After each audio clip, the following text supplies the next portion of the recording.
Magandang araw po sa inyong lahat. Ako po si Father Jade Licuanan, ang Kura Paroko ng Basilica Minor at Pambansang Dambana ni Jesus Nazareno.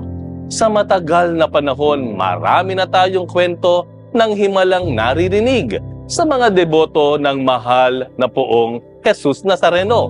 Ang mga kwentong ito, bagamat na ipapasa ay nananatiling kwento lamang. Ngayon, sa kauna-unahang pagkakataon, bibigyan natin ng mukha ang kwento ng himala ng poong Jesus Nazareno. Mula mismo sa mga nakaranas nito. Panoorin po natin ito.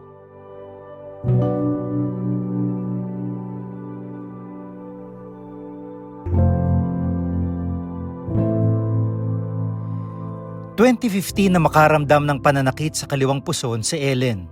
Kagad na nagpadoktor sina Ellen at kumuha ng sample para ipabiopsy. Pagka-biopsy po, pagkuha namin ng result after 2 weeks, kinuha po namin yung result. Pagkakuha namin ng result, sabi po nung OB-GYN, kailangan po daw na magpunta ako ng oncologist dahil oncologist na po daw ang magpapaliwanag. So, nagpunta naman po kami ng asawa ko. Pagpunta namin, ayun nga, sinabi na cancer, kailangan po daw ako mag-undergo ng chemotherapy, ganoon. Sabi niya, kung hindi mo gagawin yan ngayon, baka pagbalik mo sa akin, last stage na, mahirap na tayo maghabol. Sabi ko, kailangan ko magpagamot kasi ang mga anak ko po noon college. Nag-aaral po sila. Tapos ang hanap buhay po namin magtinda lang po sa tiyangge-tiyangge, palipat-lipat po ng bayan. Kung dati hindi pala simba at madasalin si Ellen sa kanyang pagkakasakit, Natuto akong tumawag sa Diyos na sabi ko, Lord, kailangan pa ako ng mga anak ko. Kailangan pa akong mabuhay para makatapos sila ng pag-aaral. sumailalim siya sa chemo at lalo siyang nalungkot nang makitang unti-unti na siyang nakakalbo. Iyak ako ng iyak kasi syempre pag ganun ko sa buhok ko, natatanggal siya, nalalaga siyang kusa. Pagka nga naliligo ako nun, gaganon-ganon ko lang, kumbaga in denial pa ako na hindi ako makakalbo, ganun. Pero wala, talaga nakalbo po ako. Sa isang di inaasahang pagkakataon, dinala sa bayan ng Pila-Pila, Binangonan, Rizal ang imahen ng mahal na poong Jesus Nazareno. Sa tulong ng mga ihos, tinulungan siya makalapit at makahalik sa paa ng mahal na poong Jesus Nazareno.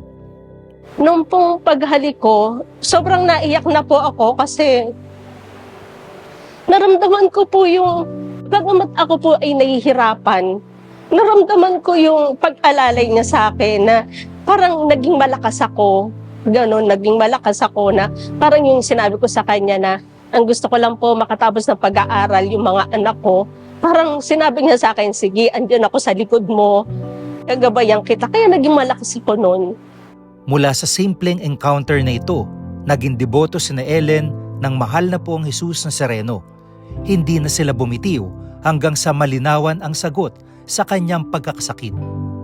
Doon po nasagot yung katanungan ko na bakit nangyari sa akin to? Kasi kung hindi nangyari sa akin, wala ako sa inyo.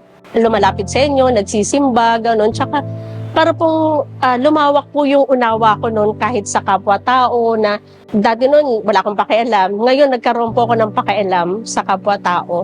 Kaya po yun, simula po noon naging deboto na ako ng Nazareno.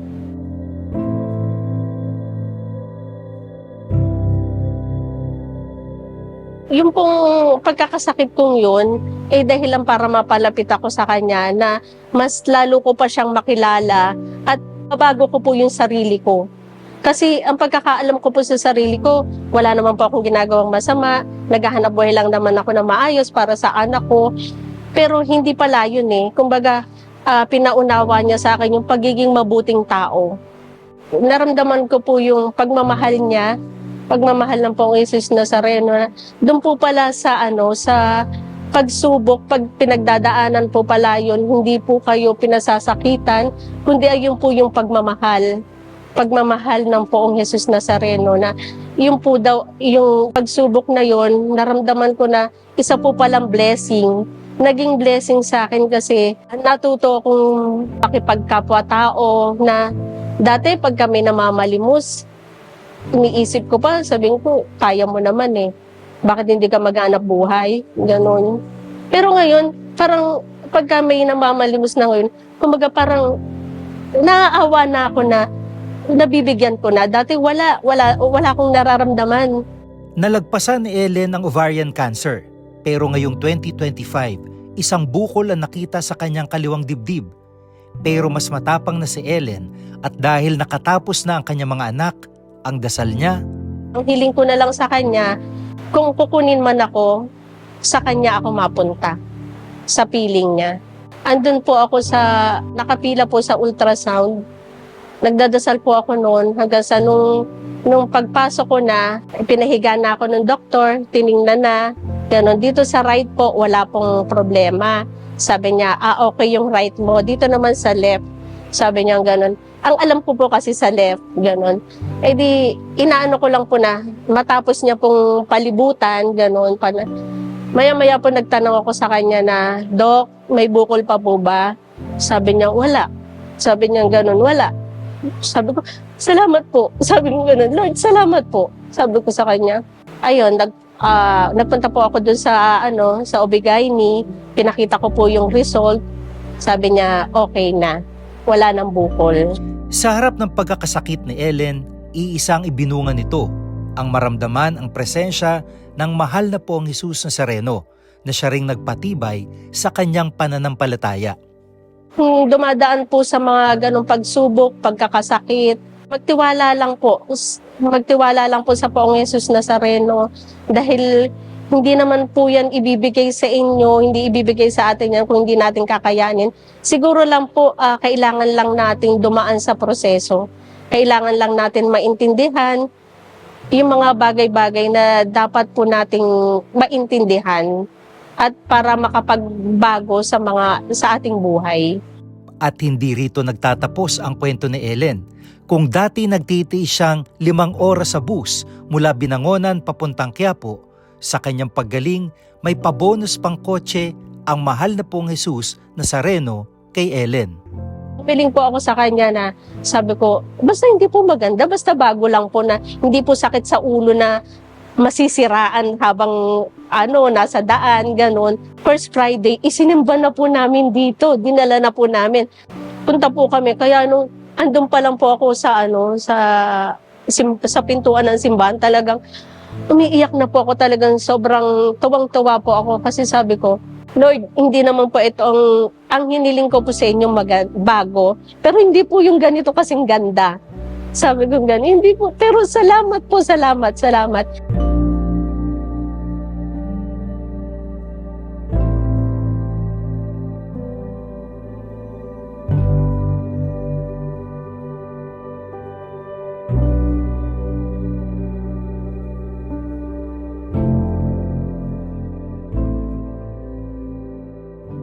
Sa Juan 12:28, sinabi ni Jesus Nazareno, Ama, ipakita mo ang iyong kadakilaan.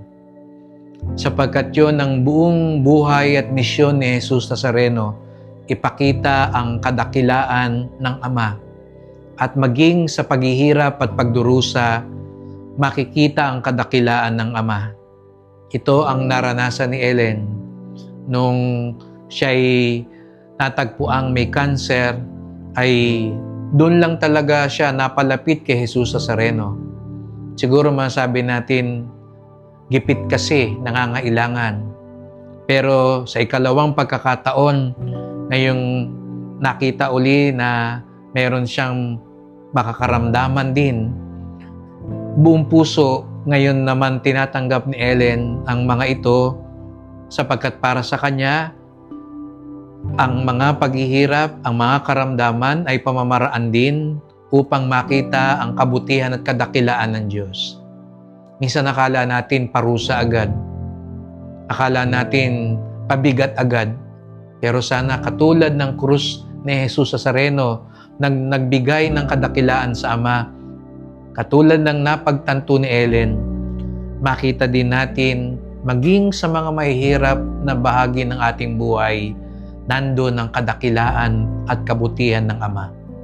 Katulad ni Jesus Nazareno sa Juan 12:28, idasal din natin sa hirap at ginawa, sa karamdaman man o kalusugan, Ama, ipakita mo ang iyong kadakilaan. Kung mayroon po kayong mga kwento ng himala na nais ibahagi sa amin, maaari kayong mag-email sa anghimala ng Poong Jesus Nazareno @gmail.com. Pakiiwan na rin po ang inyong mga telepono para mas madali namin kayong makontak.